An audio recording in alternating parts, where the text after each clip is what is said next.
What's going on, guys? Welcome back today to NHL 21. Today we're talking all about goalie cameras. Now, the way I look at goalie cameras is that there's low angle cameras and there's high angle cameras, and they kind of range on a spectrum. So your low angle cameras are going to help you stay square to the shot, giving you a better view of your angles, and the high angle cameras are going to help you read plays and give you a better overall vision of the zone. So if you're really good with your shots and staying square, you might benefit from a high angle camera that'll help you read plays easier. And if you're really good at reading these cross creases but you're getting sniped a lot, it might be better for you to lower your camera angle as well. If you guys aren't quite sure what I mean, no worries. I'm going to show you every single usable camera in NHL 21 for a goalie and let you make a decision for yourself. Let me know what camera works best for you guys down in the comments below. Leave a like if you find this video helpful at all. Subscribe if you haven't already. I'll see you guys in the gameplay.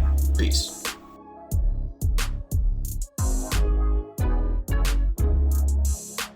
Alright guys, so up first is our low camera. The low camera is going to bring you the lowest possible angle, which is going to help most with shot squareness, although I do think there are some very limiting factors to this camera. First is the field of view. You guys will notice that you can't really see very wide, so it's hard to read plays if someone's going for a cross crease. And the second is that because the angle is so low, although you can keep your goalie square to the shot when you can see it, there's a lot of visual overlap and people often skate in front of the puck, so it's really easy to lose. I know a lot of great goalies do use the low camera, but I wouldn't recommend it personally. Up next, guys, we have the high camera. This is the one I personally use online. I think it's a great best of both worlds. Now, I was struggling a little bit early this year with long-range shots. I was getting sniped a lot, so I ended up going from a fixed camera, which I used in 20, back down to the high camera, and that helped a lot getting square to shots again. I do want to work my way up to a camera with better zone visibility eventually, but right now the aim of my game is to work on that shot squareness. This camera still doesn't show the whole zone, which I think is its biggest limiting factor, but having the camera up a little bit higher than the low cam helps with some of that overlap issue, and it's a little bit easier to stay on top of the puck.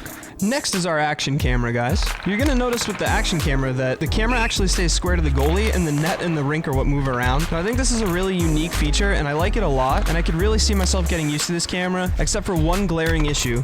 The goal light is always in the way. For that reason, I can't really say that I would recommend action, although there is another option that may work better for you if you do like that sort of camera panning. Up next, we have the fixed camera, guys, and I know this is another very popular option for a lot of goalies. This was actually the camera that I used in NHL 20, and it is absolutely phenomenal as a middle ground between reading plays and being able to stay square to shots. You guys are going to see after this point that a lot of the cameras move so high that you lose a lot of the ability to read the shot angles, but this one is just low enough that you can still tell whether or not your goalie is square if the shooter is past the hash marks. Up next is our ice camera, guys, and I can't really say I'd recommend it. It does offer some pretty good zone visibility, but sometimes the net gets lost if the players are up high in the zone, even when you've hit select and chosen to have the camera focus on your goalie. After that, guys, is dynamic high. This is the one I mentioned earlier when we were talking about the action camera and the way it pans. Now, this is the only one of the dynamic cameras I would say is usable, and that's because the dynamic cameras chop off the corners. This one isn't as bad as the others, but it's still noticeable in certain spots, so just be careful if you move over to a dynamic camera if the play is in the corners. We're starting to get really zoomed out with this one, guys. This is the classic view. It's going to offer a view of the whole zone and limit your camera panning pretty significantly. Up next is overhead, guys, and this is going to eliminate your camera panning, giving you a full view of the zone and providing the best opportunity to read plays.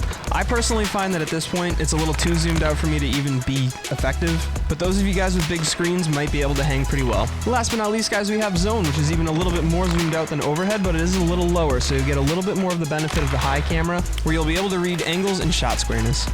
Alright guys, that's going to wrap up today's video. As always, if you did enjoy the video or found it useful at all, feel free to leave a like down below. Let me know in the comments what your favorite goalie camera is. Subscribe if you haven't already. I'll see you guys in the next one. Peace.